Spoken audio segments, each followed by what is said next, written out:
नमस्कार प्रिय मित्रों, मैं ज्योतिषकार कमल आप सबका हार्दिक अभिनंदन करता हूं आपके अपने इस प्यारे यूट्यूब चैनल एस्ट्रो कमल में। दोस्तों, आज हम गुलफाम परी के बारे में बात करते हैं। पहली बात तो मैं ये बताऊं कि परियों का जब नाम आता है तो इस्लाम का नाम साथ में आता है कि इस्लामिक साधना है। परियों की साधना इस्लामिक साधना नहीं, परियों की साधना सिर्फ साधना है।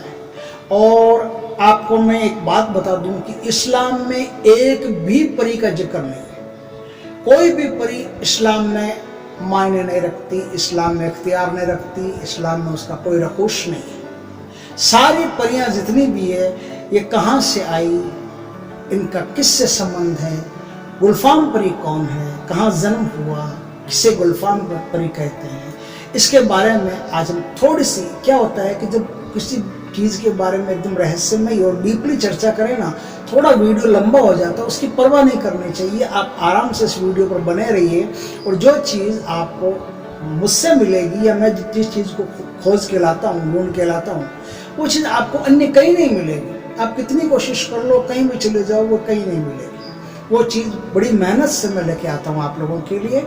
इसलिए आप वीडियो पर डटे रहिए, बने रहिए, जमे रहिए, ध्यान से देखिए, प्यार से सुनिए। गुलफाम परी की एक साधना है। गुलफाम परी क्या है? एक ऐसी परी है जो मनुष्य में एक नए जीवन का संचार कर देती है। जो कोई आदमी अपने जीवन में बिल्कुल थक हार गया हो, कोई कुछ भी करने के लायक नहीं बचा हो, कुछ भी करने के लिए उसके पास अब कुछ भी नहीं बचा हो और मरने की कगार पर आत्महत्या के से विचार करने लगा हो, ऐसे आदमी अक्सर गुलफाम परी की साधना करते हैं।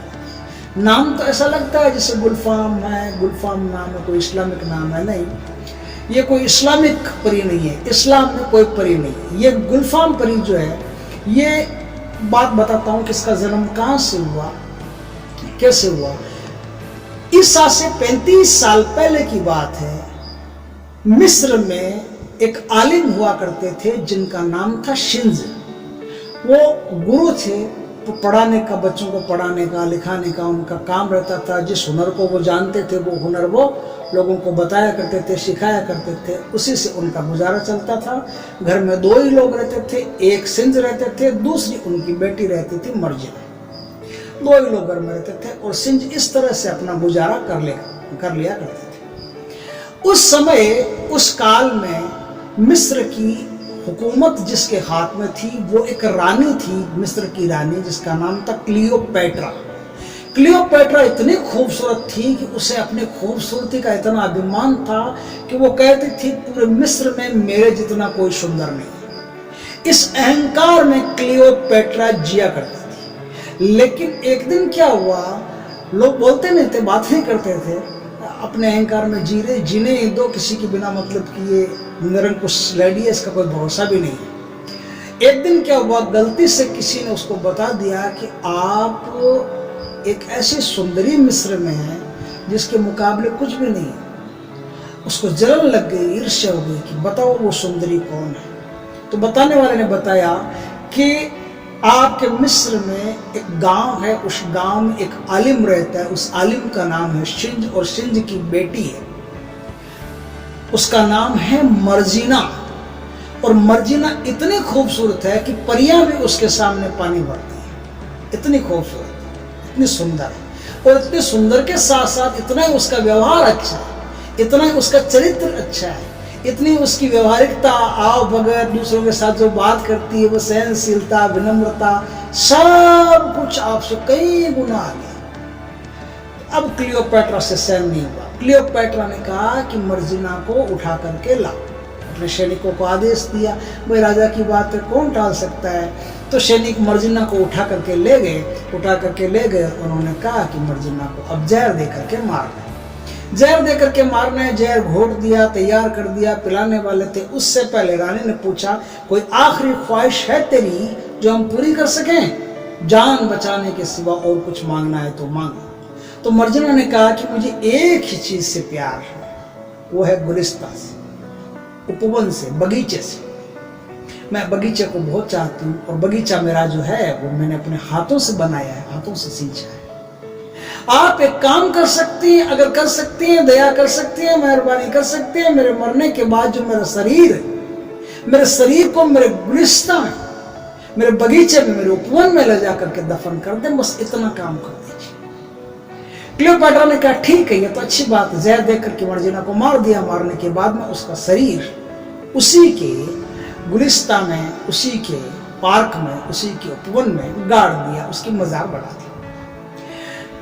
सिंज को जब इस बात का पता चला तो सिंज बड़ा दुखी हुआ और सिंज रोज अपनी बेटी मर्जना से मिलने के लिए उसकी कब्र पर जाया करता, उसकी मज़ार पर जाया करता, उसकी मज़ार पर दिया जलाता, उसके मज़ार पर जाके बैठ जाता, उसके मज़ार पर जाके खूब रोता। सिंज उसके लिए इत्र ले जाता, सिंज उसके लिए फूल फल ले जाता, सिंज उसके लिए मिठाई ले जाता।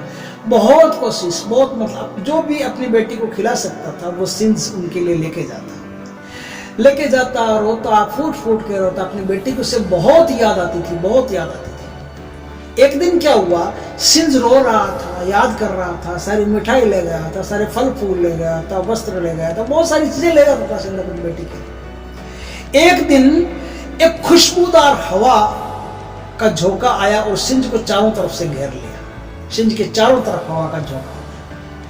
उपवन था, उपवन में वैसे हवा खुशबूदार आती है, लेकिन ये जो हवा आई ये उपवन की हवा से कहीं ज्यादा खुशबूदार है। उसने आज तक नहीं सुनी थी ऐसी सुगंध। तो सिंज एकदम चमक गया। उसने कहा कि ये सब हुआ कैसे, ये क्या है, एकदम इतनी खुशबू आई कहां से।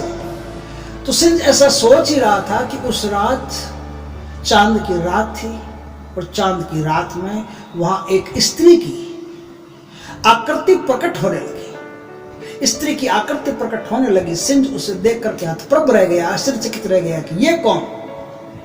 तो आकृति धीरे धीरे स्त्री का रूप लेने लगी और स्त्री का रूप लेने के बाद में सिंज अवाक रह गया कि ये तो मेरी बेटी मर्जिना है। बेटा तू तो मर गई थी। तो मर्जिना ने कहा कि मर वर कुछ नहीं होता है पिताजी।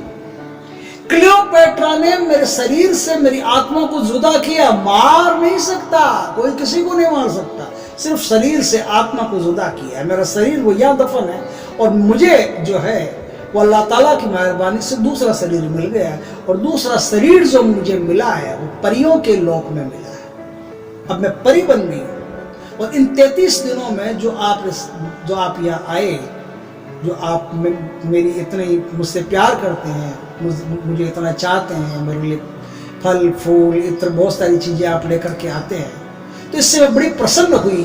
और परियों के लोक में क्या होता है, कैसे 9 महीने से जन्म नहीं होता, वहाँ तो जो पैदा हुआ वो तुरंत बड़ा ही होता है। तो परियों के लोक में मैं एक सुंदर, एक नायाब परी हूँ और मुझे बहुत ही प्यार बाकी सब परियां करती है। मैं वहाँ बड़ी प्रसन्न हूँ। आपको चिंता करने की कोई आवश्यकता नहीं पिताजी, आपकी सारी चिंताएं आप मुझे दे दीजिए और मैं आज से आपसे वादा करती हूँ कि 33 दिन तक आपने लगातार यहाँ आकर जो मेरे प्रति अपना स्नेह प्रकट किया है, उसी तरह से कोई भी आदमी उपवन में मेरी छवि को मान करके मेरी साधना करेगा, मुझे कोई याद करेगा, तो मैं उसके जीवन में प्रकट होऊंगी। क्योंकि अब मेरा नाम गुलफाम है, पहले मेरा नाम मर्जिना था, अब मेरा नाम गुलफाम। गुलफाम का अर्थ होता है गुलों की खुशबू, फूलों की खुशबू। कई हजार सारे फूल मिलकर के एक खुशबू का निर्माण करते हैं। वो जो खुशबू एक मानव की आकृति में आ जाती है, उस आकृति का नाम है गुलफाम परी। तो गुलफाम परी एक खुशबू का नाम है और सबसे ज्यादा जो सुंदर होता है उसका नाम भी गुलफाम होता है। इस तरह से गुलफाम परी एक यहूदी परी है जिसका अन्यत्र अलग अलग स्थानों पर अलग अलग नाम लिया जाता है। मिस्र में गुलफाम परी का कोई मंत्र नहीं है, सीधी साधना है। वो 33 दिन जाते हैं और 33 दिन तक फल फूल पुष्प एकदम श्रद्धा से चढ़ाते हैं और गुलफाम परी उन पर प्रसन्न रहती है और प्रसन्न रह करके उन्हें आशीर्वाद देती है। तो मिस्र के लोग जो है, इजिप्शियन लोग जो है, वो उसके आशीर्वाद से फलते फूलते हैं, उसके आशीर्वाद से नया सवेरा होता है। लेकिन मिस्र में गुलफाम परी का कोई मंत्र नहीं है। इस्लाम में भी गुलफाम परी का कोई मंत्र नहीं है। गुलफाम परी का जो मंत्र है ये भारत में है। और दूसरा जो गुलफाम परी का मंत्र है वो मंत्र मिलेगा आपको दक्षिण अफ्रीका, साउथ अफ्रीका में। साउथ अफ्रीका में मिस्र से भी ज्यादा, भारत से भी ज्यादा गुलफाम परी की पूजा की जाती है, उसे माना जाता है। दक्षिण जो साउथ अफ्रीका है उसका मंत्र मैं आपको बताता हूँ, मुझे आता नहीं, मुझसे बोला नहीं जाएगा, तो अटपटा मंत्र है, मैं बता देता हूँ लिख के आपको कौन सा मंत्र है वो। साउथ अफ्रीका में जिस मंत्र को बोला जाता है वो मंत्र है twin, TUIN, twin, gear, GEUR, gear, और फिटजी, ये फिटजी क्या है देखो, FEETJIE, फिटजी, और उसके बाद में है अंडरहुड तो पढ़ सकते हैं, अंडरहुड ये मंत्र उसका है, ट्विन, गियर, फिटजी, अंडरहुड, ऐसा वो उच्चारण करते हैं, और ऐसा वो उच्चारण करते हैं तो उनको गुलफाम परी के दर्शन होते हैं, या फिर गुलफाम परी की कृपा उन पर होती है। तो इस तरह से साउथ अफ्रीका में, भारत में जो मंत्र है ना ये इस्लामिक नहीं है, भारत में जो मंत्र है वो साबर मंत्र है, और साबर मंत्र अगर भारत में है तो गुलफाम परी तो फिर भारत की होनी चाहिए, नहीं, ऐसा नहीं है। गुलफाम परी यहूदी है और मंत्र जो है वो भारत में है। सबसे ज्यादा, सबसे टॉप, सबसे सुंदर मंत्र गुलफाम परी का अगर कहीं मिलेगा पूरे विश्व में तो वो भारत में मिलेगा, और बढ़िया ढंग से साधना करने अगर कहीं आती है तो वो भारत में आती है। मिस्र के लोग तंत्र में विश्वास रखते हैं, जो दक्षिण अफ्रीका के लोग हैं वो मंत्र में विश्वास रखते हैं, लेकिन भारत तंत्र और मंत्र दोनों को शाबरगत लेकर के आता है, और इसकी एक अच्छी विधि भारत ने निर्मित की है। वो विधि आज मैं गुलफाम परी की आपको बताता हूँ कि जिसके जीवन में अंधेरा हो गया हो उसके जीवन में यकायक प्रकाश पैदा हो जाए, गरीबी आ गई हो, उसका जीवन गरीबी से उठ करके धनाढ्य हो जाए, कर्जे में डूब रहा हो, आदमी कर्ज से मुक्त हो जाए, किसी भी परेशानी से घिरा हो, दुखी हो गया हो, अंतर मन से दुखी हो गया हो, तो उसके सारे दुखों का नाश हो जाए। इसलिए जो गुलफाम परी की साधना है वो भारत में बड़े सुंदर ढंग से की जाती है। गुलफाम परी की साधना के लिए आपको सबसे पहले तो पूर्णिमा का दिन चुनना पड़ेगा। मैं नहीं कहता कि नौचंदी जुम्मेरात हो या शुक्रवार हो, नहीं, पूर्णिमा का दिन चुनना पड़ेगा। और पूर्णिमा के दिन से ये 33 दिन लगातार, 33 डेज लगातार गुलफाम परी की साधना। गुलफाम परी की साधना में कुछ बातें हैं वो जान लेने योग्य है। एक तो गुलफाम परी की जब साधना हो, जहाँ जिस स्थान पर आप साधना कर रहे हो, चाहे अपने घर में करो चाहे कहीं भी करो, वहाँ बहुत सारे फूल होने चाहिए और फूलों के गमले होने चाहिए, फूल उगे हुए होने चाहिए। ये गुलफाम परी की सबसे बढ़िया विशेषता है कि आपके पास फूल उगे हुए हो, आपका उपवन बना, मतलब कुल मिला के बात यह है कि एक बगीचा टाइप आप अपने घर में बना दें। जहाँ आप साधना करते हैं वह एक बगीचा टाइप बना दें, या फिर आप साधना वहाँ करें जहाँ बगीचा हो, वहाँ आप साधना कर सकते हैं। पूर्णिमा से 33 दिन तक लगातार आपको ये साधना करनी होती है। इस साधना में क्या करना पड़ता है, दो तरह की एक साधना होती है, एक में सफेद कपड़े पहनने पड़ते हैं, एक में गुलाबी कपड़े पहनने पड़ते हैं। अब दोनों में से जो चाहो वो कर सकते हैं। सफेद सिल्क पहननी पड़ती है, उन दिनों नया धोया फर्स्ट क्लास बाबू अंचू फ्रेश बन करके रहना पड़ता है, और इत्र वित्र एकदम लगाया हुआ टनाटन रहना पड़ता है एकदम। और टनाटन रहने के साथ साथ ब्रह्मचारी भी रहना पड़ता है, और ब्रह्मचारी रहने के साथ साथ कम बोलना पड़ता है, और इस साधना के बारे में किसी को बताना नहीं पड़ता है। और कम बोलने के साथ साथ आपको ईमानदार भी रहना पड़ता है, सत्यवादी रहना पड़ता है, आपको क्रोध नहीं करना पड़ता है, आपको हिंसा नहीं करनी पड़ती है, आपको अपेक्षित चीज़ों का भोजन नहीं करना पड़ता है। अपेक्षित आप समझ ही गए होंगे, मांस मदिरा आदि। उन दिनों लहसुन प्याज भी वर्जित है, ये भी नहीं खा सकते। और यदि पायरिया आपके मुंह में हो, बदबू आती हो, तो आपको मुंह में इलायची, लौंग, ये जो खुशबूदार चीजें है ना, ये खुशबूदार चीजें खाते रहना चाहिए। और जिस समय जाप कर रहे हो उस समय पहले कुल्ला कर लो अच्छी तरह से। कुल्ला करने के बाद में आप जाप करो, जाप के बाद में फिर खाते रहना, इससे मुंह में आपकी खुशबू रहेगी। और पेट आपका बिल्कुल साधना में साफ होना चाहिए, आपको कब्ज नहीं होनी चाहिए। इन सब बातों का आपको ध्यान रखना। साधना के भीतर क्या है, आपको ढीले कपड़े पहनने चाहिए, एकदम लूज कपड़े वो पहनने चाहिए आपको। और साधना के अंदर आपको बिस्तर पर नहीं सोना है, खटिया पर नहीं सोना है, पलंग पर नहीं सोना है, जमीन पर सोना चाहिए। और साधना के अंदर आपको पूरी जो नियमबद्धता है उसका पालन आपको करना चाहिए। इस प्रकार से आप साधना करें। इस साधना में आपको मोगरे का, गुलाब का, चंपा का, चमेली का, किसी का भी इत्र हो, गजब का इत्र अपने शरीर पर लगाए हुए रखना चाहिए। गुलाबी हकीक की माला से यह साधना होती है। गुलाबी हकीक की माला से यह साधना होती है, या फिर वैजंती माला जो होती है, वैजंती माला से यह साधना होती है। दोनों में से कोई भी माला आप ले सकते हो। यदि सफेद वस्त्र धारण करते हो तो हकीक की माला लो, और यदि गुलाबी वस्त्र धारण करते हो तो वैजंती माला।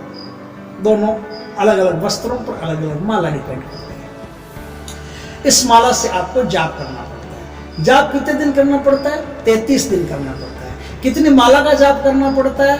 तो इसमें 51 माला का रोज जाप करना पड़ता है। 51 माला का आपको जाप करना पड़ता है। गुलफाम परी की पूजा, उसमें लोबान का या गुग्गल का धूप देना पड़ता है। सफ़ेद कपड़े पहनते हो तो आपको लोबान का धूप देना पड़ेगा। गुलाबी कपड़े पहनते हो तो गुग्गल का, सफ़ेद कपड़े पहनते हो तो लोबान का, और गुलाबी कपड़े पहनते हो तो गुग्गल का धूप आपको देना पड़ेगा। खुशबू रहनी चाहिए। एकदम इजी साधना है, कोई इसमें दिक्कत नहीं है, कोई डर वगैरह कुछ भी नहीं है, कोई साइड इफेक्ट नहीं है, और सारी साधना ही मन से होती है। इस बात का ख्याल रखें। मंत्रों की गिनती से कभी साधना नहीं होती। मंत्रों की गिनती अच्छी चीज़ है, वो करनी पड़ती है, मजबूरी है, लेकिन साधना संपन्न जो होती है ना, वो अच्छे मन से होती है, मंत्र से नहीं होती। मंत्र जरूरी है, लेकिन मंत्र से भी ज़्यादा मन जरूरी है। आपका मन जितना शांत होगा, जितना सिनग्ध होगा, उतना आप इस साधना में जल्दी सफल होंगे। और दूसरी बात और बता दूं कि यदि किसी के मन में ऐसी गंदगी रहती है कि परी मिल गई, मजा आ जाएगा, तो इस गंदगी को अपने दिमाग से निकाल देना। गुलफाम परी हमेशा ही बेटी जैसी बन के आती है। आप पिता के भाव से, चाहे छोटे हो बड़े, उससे कोई मतलब नहीं, आप पिता के भाव से बेटी बना करके, बेटी मान करके गुलफाम परी को याद करोगे, तो ही गुलफाम परी आएगी, तो ही गुलफाम परी आपको दर्शन देगी, तो ही गुलफाम परी आप पर कृपा करेगी। इजी साधना है, कोई इसमें तकलीफ नहीं है, कोई इसमें विधि विधान ज्यादा नहीं है, आसानी से आप कर सकते हो। 51 माला फेरनी है आपको, 51 माला जाप करनी है। माला गुमुखी के अंदर रहनी चाहिए, और बस जब जाप हो जाए आपका, तो जाप कर्म आप देवी को समर्पित कर दें। उसके बाद में आप फ्री। बस कोई बच्चों को भोजन करवाना, भोग लगवाना, ये दान पुण्य की छोटी मोटी चीज़ें ये आप कर सकते हो। आपका 51वां दिन पूरा हो जाएगा, तब या तो आपको गुलफाम परी मिल जाएगी, नहीं तो उसका आशीर्वाद मिल जाएगा। कुछ न कुछ तो आपको पक्का मिलेगा, यदि श्रद्धा से आप पूजा करो। अब बाकी क्या बचा? अब बाकी बचा इसमें मंत्र। तो मंत्र मैं आपको बता देता हूँ। मंत्र यह है, गुल्लू गुल्लू गुल, गुल्लू में गुलशन, गुलशन में गुलफाम, परी आगच्छ, परी आगच्छ, यह मंत्र ना। गुल्लू गुल्लू गुल, गुल्लू में गुलशन, गुलशन में गुलफाम, परी आगच्छ। इस मंत्र का आपको जाप करके गुलफाम परी को आप इस धरती पर बुला सकते हो। आप गुलफाम परी के दर्शन कर सकते हो। और अगर परी आप पर मेहरबान हुई तो आपको परियों के लोक के भी दर्शन करवा सकती है। इस तरह से परी साधना, जो गुलफाम परी की साधना है, ये हो सकती है।